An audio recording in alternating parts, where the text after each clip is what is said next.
শুনছেন story mania, গল্প শোনার নতুন ঠিকানা। বাংলা সাহিত্যের কিছু রোমহর্ষক গল্পের সমন্বয়ে নিবেদিত আমাদের এই বিশেষ প্রচেষ্টা স্টোরি ম্যানিয়া। আজ আপনাদের জন্য বিভূতিভূষণ বন্দ্যোপাধ্যায়ের লেখা এক গা ছমছমে ভূতের গল্প মায়া। কথায় আছে, একবার যদি মায়ায় পড়ে যাও তাহলে আর সেখান থেকে ফিরে আসা সম্ভব না। আর সে মায়া যদি ভূতের হয় তাহলে চলুন তবে সেটি গল্পে শুনে ফেলি।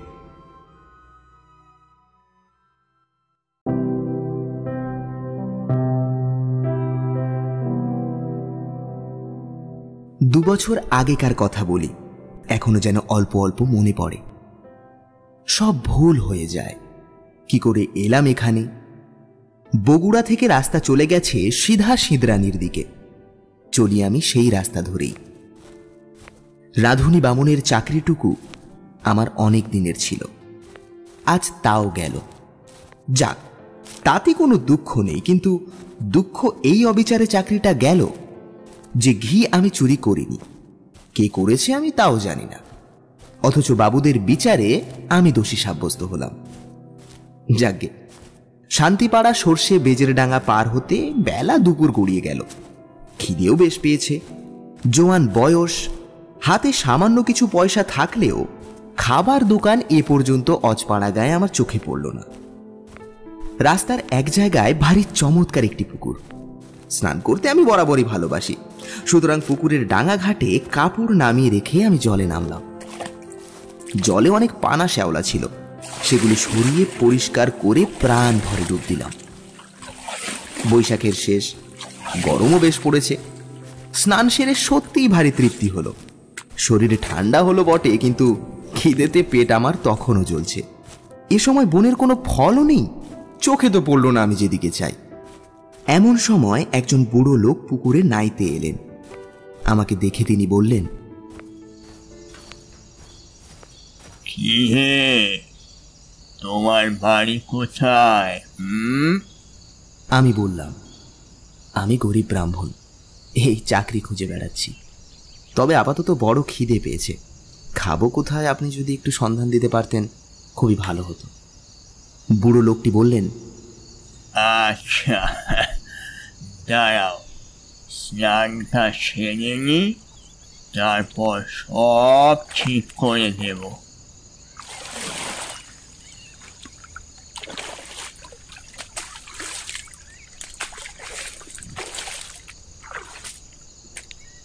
স্নান সেরে উঠে লোকটি আমাকে সঙ্গে নিয়ে গ্রামের মধ্যে ঢুকে জঙ্গলে ঘেরা একটি পুরনো বাড়িতে ঢুকলেন।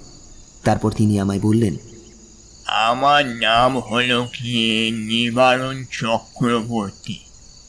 এই বাড়ি আমার, কিন্তু এখানে আমি থাকি না। কলকাতায় আমার ছেলেরা ব্যবসা করে, শ্যামবাজারে ওদের বাসা। এত বড় বাড়ি পড়ে আছে, আর সেখানে মাত্র 3খানা ঘরে আমরা থাকি। কি কষ্ট বলো দেখি। আমি মাসে মাসে একবার আসি, বাড়ি দেখাশোনা করি। ছেলেরা ম্যালেরিয়ার ভয়ে আসতে চায় না। মস্ত বড় বাগান আছে বাড়ির পিছনে, তাতে সব রকম ফলের গাছ আছে।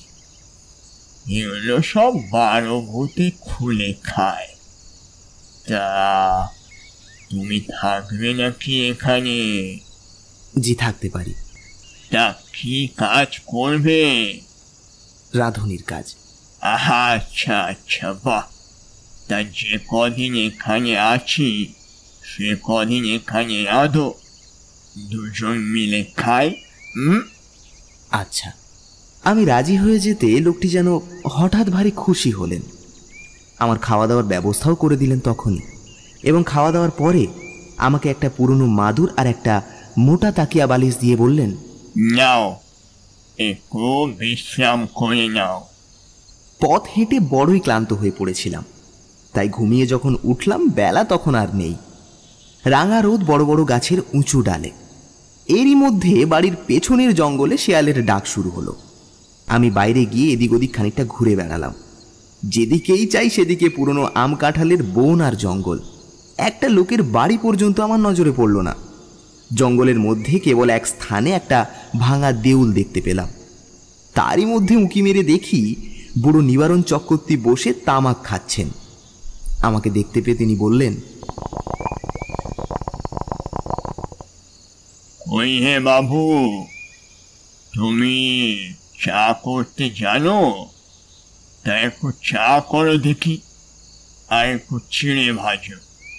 তেল নুন মেখে কাঁচা লঙ্কা দিয়ে খাওয়া যাবে কোন। সন্ধ্যার পর তিনি বললেন, তোমার জন্য ঝিঙের একটা তরকারি করে নিও।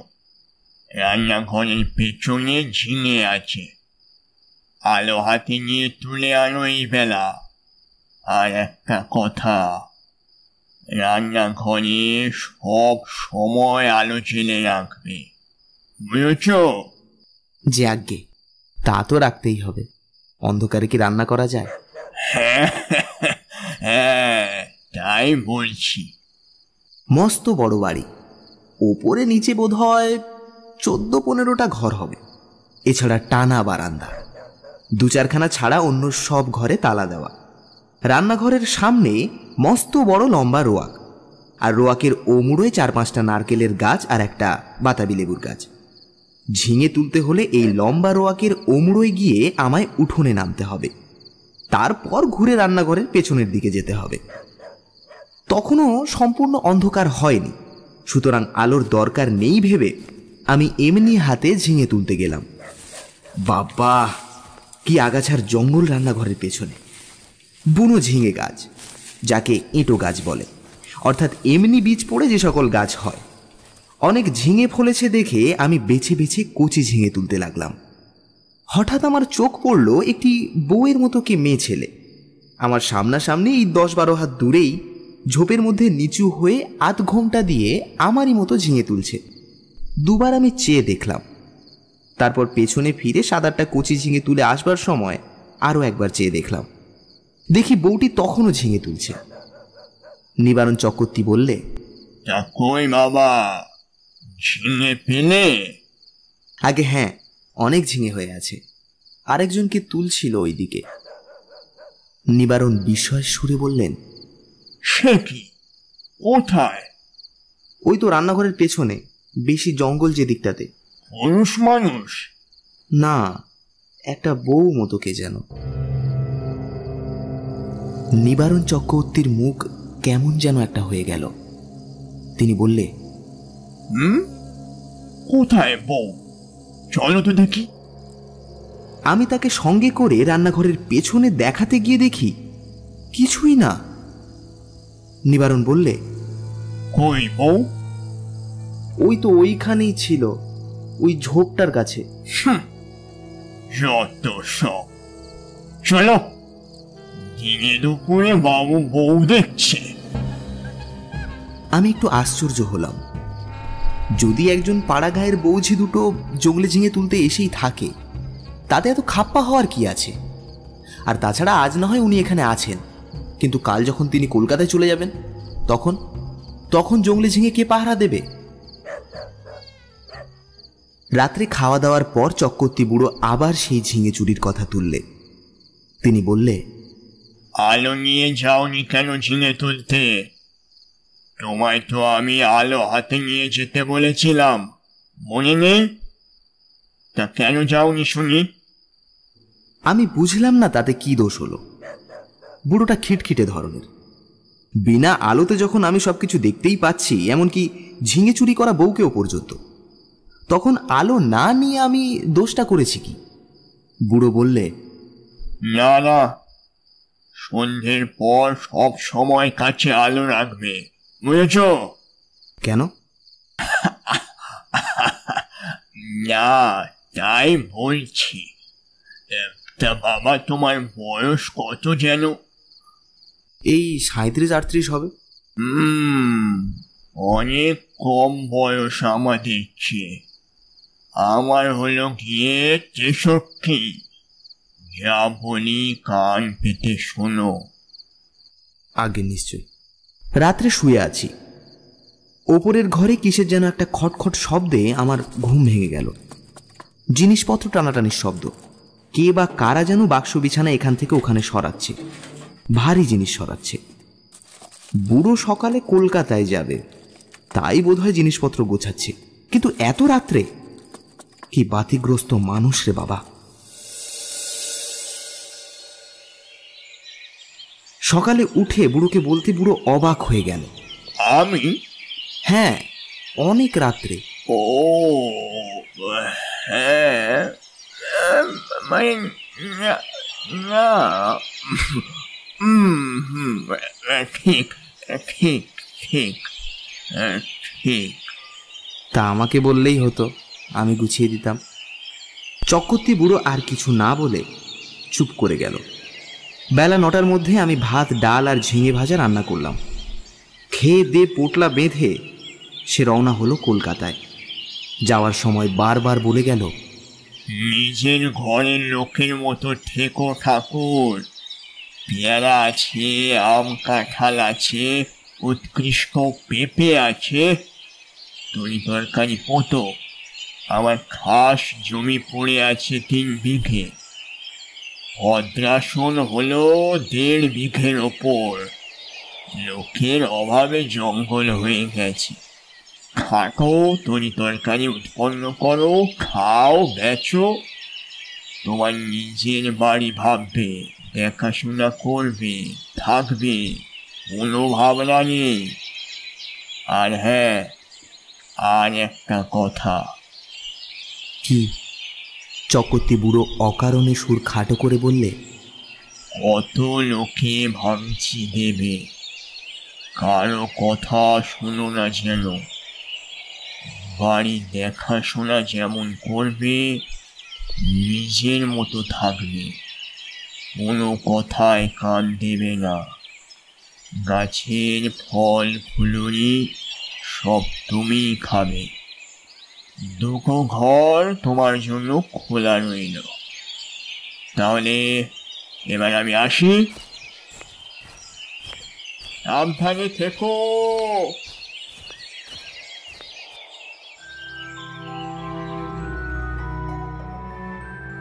বুড়ো চলে গেল, আমাকে যেন আকাশে তুলে দিয়ে গেল।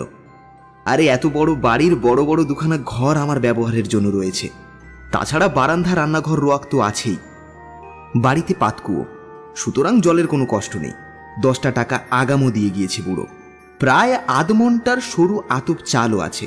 গাছ ভরা আম কাঁঠাল, এ যেন ভগবানের দান আকাশ থেকে পড়ল হঠাৎ। বিকেলের দিকে তেল নুন কিনবো বলে মুদির দোকান খুঁজতে বেরোলাম। বাপরে, কি ঘন জঙ্গল গাঁখানার ভেতরে। আর এদের বাড়ি যেখানে, তার ত্রিসীমানায়ও কি কোনো লোকালয় নেই? জঙ্গল ভেঙে সরি পথ ধরে 1/2 মাইল যাওয়ার পর একজন লোকের সঙ্গে দেখা হলো। সেও তেল কিনতে যাচ্ছে। আমায় দেখে সে বললে, বলি মশাই, বাড়ি কোথায়? এই তো এখানেই আছি, নিবারণ চক্রবর্তীর বাড়িতে। নিবারণ চক্রবর্তী? কেন? দেখাশোনা করি, কালই এসেছি। ও বাড়িতে থাকতে পারবে না। কেন? এই বলে দিলাম, দেখে নিও। কত লোক ও বাড়িতে এলো গেল, আরে ওরা নিজেরাই তো থাকতে পারে না, তো অন্য লোক। আরে মশাই, ওর বাড়ির ছেলে বউরা কোশমিন কালেও এ বাড়িতে আসে না। কেন? তা কি জানি। ও বড় ভয়ানক বাড়ি, তুমি বিদেশি লোক, খুব সাবধান। আর কিছু না বলে লোকটা চলে গেল। যত সব বুঝবুক লোক, জানে না শোনে না, যেখানে সেখানে চলে আসে। মরবে মরবে একদিন। আমি দোকান খুঁজে জিনিস কিনে বাড়ি ফিরলাম। তখন বিকেল গড়িয়ে গিয়ে সন্ধে নামছে। দূর থেকে জঙ্গলের মধ্যেকার পুরানো উঁচু দোতলা বাড়িখানা দেখে আমার বুকের ভেতরটা ছ্যাঁত করে উঠল। সত্যি বাড়িটার চেহারা কিরকম যেন, ও যেন একটা জীবন্ত জীব। আমার মতো ক্ষুদ্র লোককে যেন গিলে ফেলবার জন্য সে 2 হাত বাড়িয়ে এগিয়ে আসছে। অমন্তর তার চেহারা কেন? কিছুই না, লোকটা আমার মন খারাপ করবার জন্য দায়ী। আমি যখন তেল নুন কিনতে যাই তখন আমার মনে দিব্যি ফুর্তি ছিল। হঠাৎ এমন হওয়ার কারণ হচ্ছে ওই লোকটার ভয় দেখানো কথাবার্তা। গায়ে পড়ে অত হিত করবার দরকার কি আছে বাবু তোমার? চক্রবর্তী বুড়ো তো বলেই গিয়েছে, কত লোকে কত কথা বলবে, কারোর কথায় যেন কান না দিই। আর কিছু না, গাছপালার ফল ফুলুরি গায়ের লোক চুরি করে খায় কি না, বাড়িতে একজন পাহারাদার বসলে লুটপাট করে খাওয়ায় ব্যাঘাত হয়, সেই জন্যই ভয় দেখানো। যেমন ওই বউটি কাল সন্ধেবেলায় ঝিঙে চুরি করছিল। যাক, অনেকদিন এমন আরামে থাকিনি। বিনা খাটুনিতে পয়সা রোজগারের এমন সুযোগ জীবনে কখনো ঘটেনি। নিজের জন্য শুধু দুটো রান্না, ব্যাস মিটে গেল কাজ। সকাল সকাল রান্না সেরে নিয়ে নিচের বড় রোয়াকে বসে আপন মনে গান গাইতে লাগলাম। এত বড় বাড়ির আমিই মালিক, কারোর কিছু বলার নেই আমাকে, যা খুশি তাই করব। হঠাৎ ভয়ানক আশ্চর্য হয়ে গেলাম। দোতলার নালির মুখ দিয়ে পড়তে লাগলো জল, যেমন ওপরের বারান্দাতে কেউ হাত পা ধুইলে পড়ে। বেশ মোটা ধারে জল পড়তে লাগলো। তখন আমি উঠে রোয়াকের ধারে দাঁড়িয়ে দোতলার বারান্দার দিকে চেয়ে রইলাম।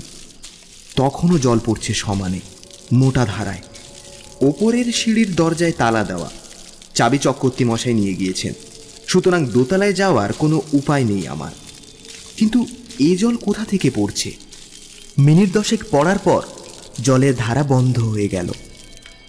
আমার মনে হলো চক্রবর্তী মশাই বোধহয় কোনো কলসি বা ঘড়ার জল রেখে গিয়েছিলেন ওপরের বারান্দাতে। সেই কলসি কিভাবে উল্টে পড়ে গিয়ে থাকবে? নিশ্চয়ই তাই, তাছাড়া জল আসবে কোথা থেকে? একটু পরে গিয়ে শুয়ে পড়লাম।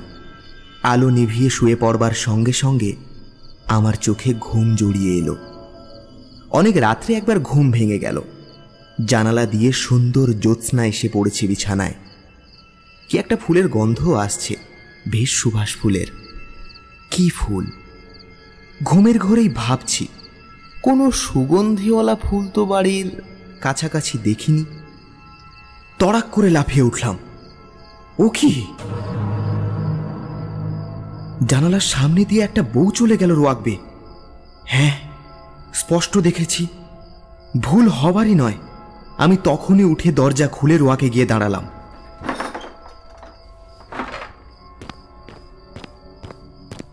রোয়াকে গিয়ে দাঁড়াতেই দুটো জিনিস আমার কাছে স্পষ্ট হলো। প্রথম, সেই ফুলের সুবাসটা অনেকখানি কম। ওই বউটি যেন এই সুবাস ছড়িয়ে গেল এই এতক্ষণ। না, এ কোনো ফুলের সুবাস নয়, কিন্তু কিসের সুবাস তা আমার মাথায় এলো না। কেমন একরকম যেন লাগছে, একরকম নেশার মতো। কেন আমি বাইরে এসেছি? ওকে, একটি বউ রোয়াকবে খানিকক্ষণ আগে চলে গিয়েছিল, সেই বুঝে ছড়িয়ে গিয়েছে সেই তীব্র সুবাস। কিন্তু কিন্তু কোনো দিকেই তো সে নেই। সে গেল কোথায়? সেই রাত্রে সেই পর্যন্ত। কিছুক্ষণ পরে ঘরে এসে শুয়ে ঘুমিয়ে পড়লাম। সকালে উঠে মনে হলো সব স্বপ্ন। মনটা বেশ হালকা হয়ে গেল। কাজকর্মেও ভালো করে মন দিলাম। বন জঙ্গল কেটে কিভাবে তরি তরকারি আবাদ করব, সেই আলোচনা করতে লাগলাম মনির সঙ্গে। কিন্তু একটা অসুবিধা এখানে থাকবার, বড় নির্জন থাকতে হয়। কাছাকাছি যদি এক ঘর লোকও থাকতো তবে এত কষ্ট হয়তো হতো না। কথা বলবার একটা লোকও নেই, এটাই হলো মহাকষ্ট। সেদিন দুপুরেই একটা ঘটনা ঘটল। আমি ভাত নামিয়ে হাঁড়ি রাখতে যাচ্ছি, এমন সময় দোতলার বারান্দাতে অনেক লোক যেন একসঙ্গে হেসে উঠল।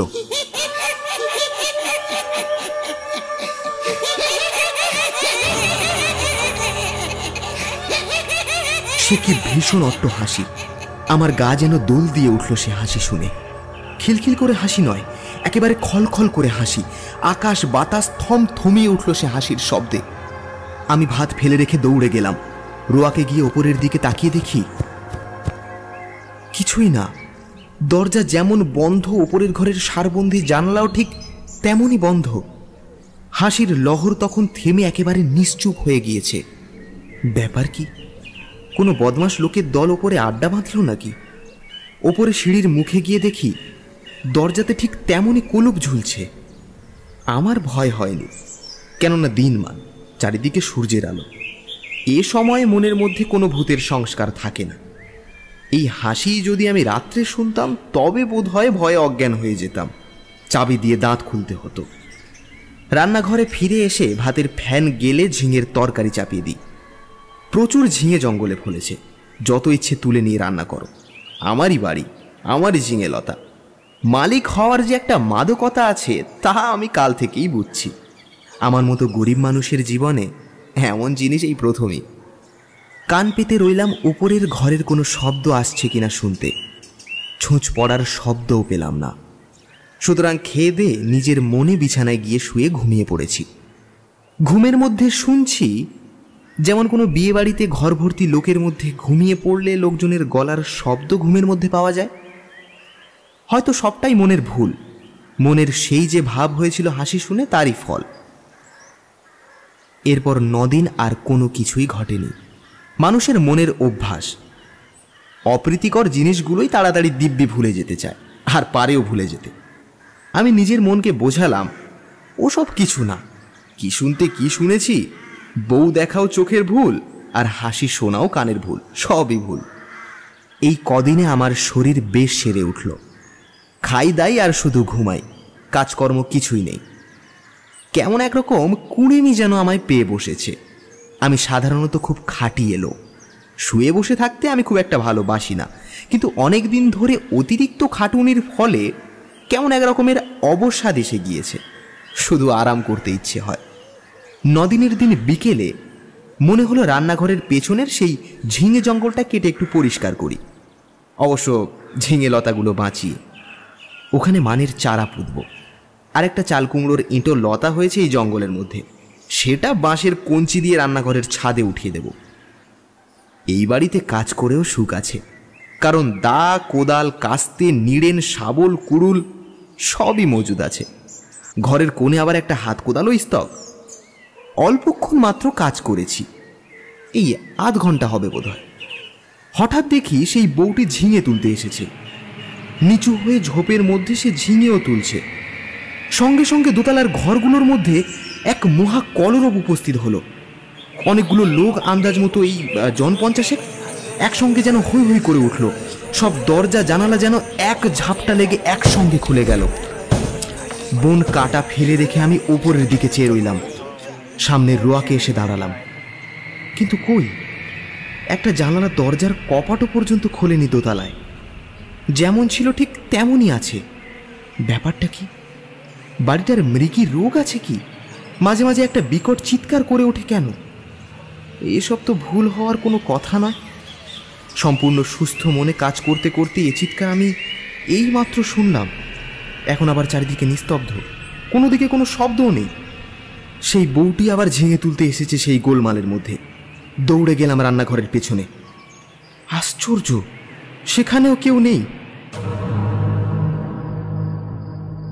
সেদিন রাত্রে একটা ঘটনা ঘটল, ভারী মজার ব্যাপার বটে। খেয়ে দিয়ে সবে শুয়েছি, সামান্য তন্দ্রাও এসেছে। এমন সময় কিসের শব্দে আমার তন্দ্রা ছুটে গেল। চেয়ে দেখি আমার বিছানার চারিপাশে অনেক লোক জড়ো হয়েছে। তাদের সবারই মাথায় লাল পাগড়ি, হাতে ছোট ছোট লাঠি, কিন্তু আশ্চর্যের বিষয় সকলেরই মুখ দেখতে একই রকম। একই লোক যেন 50টি হয়েছে এই রকম মনে হয় প্রথমটা। বহু অশরীতে যেন একটা মুখই আমি দেখছি। তাদের মধ্যে কে একজন বলে উঠল, আমাদের মধ্যে একজন কে যেন এসেছে। একজন তার উত্তর দিলে, হ্যাঁ, এখানে একজন পৃথিবীর লোকের বাড়ি আছে, আমি জানি। আমি দেখিনি বাড়িটা, তবে শুনেছি। যারা দেখতে জানে তারা বলে সেই বাড়ির মধ্যে একটা লোক রয়েছে। সব মিথ্যে। কোথায় বাড়ি? না, আমরা কেউ দেখিনি। তবে এসো, আমরা নাচ আরম্ভ করি।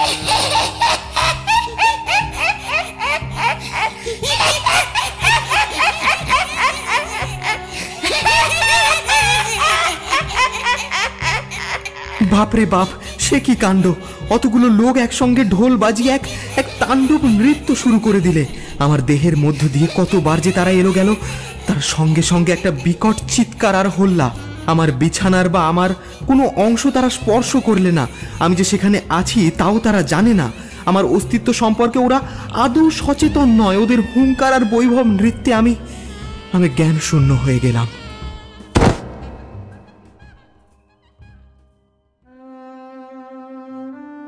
যখন জ্ঞান হলো তখন শেষ রাত্রের জ্যোৎস্না খোলা জানালা দিয়ে এসে বিছানায় পড়েছে।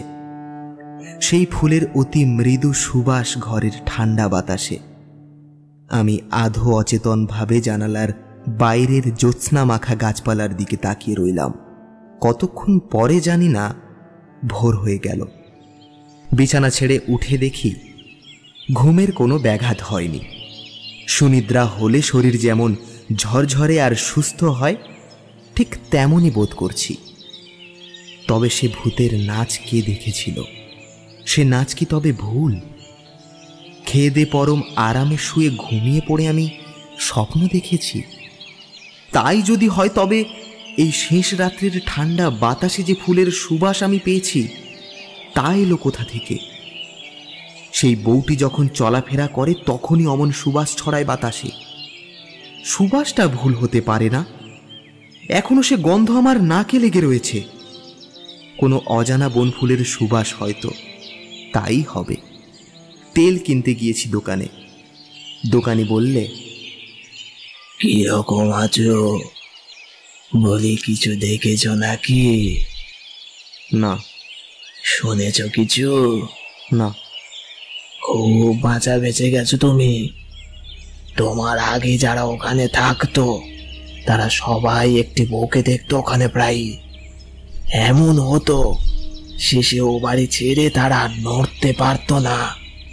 তারপর রোগা হয়ে 3 দিন শুকিয়ে শেষ পর্যন্ত মারা পড়তো। 2টি লোকের এই রকম হয়েছে এই পর্যন্ত। বাড়িতে ভূতের আড্ডা আছে। ভূতে লোককে পাগল করে দেয়। তাদের কাণ্ড জ্ঞান থাকে না, না কি না দিয়ে ওখানে পড়ে থাকে, ছেড়ে যেতেও চায় না। তা তুমি দেখছি ভূতের মন্তর জানো। আমরা তো আর জানি না, তাই আমরা ওই বাড়ির ত্রিসীমানায়ও যাইনি। মাথা খারাপ করে দেয় সাধারণ মানুষের।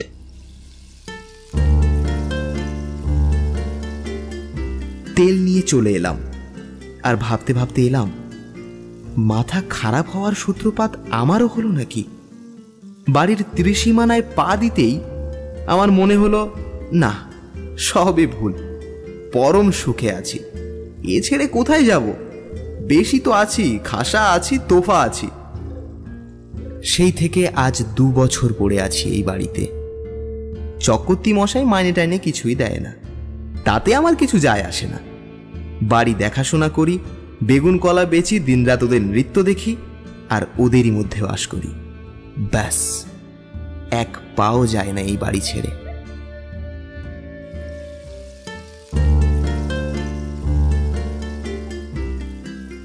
শুনছিলেন আজকের গল্প মায়া। কথক অভিজিৎ, নিবারণ চাটুর্যে পথিক, ভূতের চরিত্রে রিভু ও অভিজিৎ, পাড়ার লোক ও মুদির দোকানদার ঋত্বিক ও তুহিন, সাথে আমি সুপ্রভাত। এখন এই পর্যন্ত।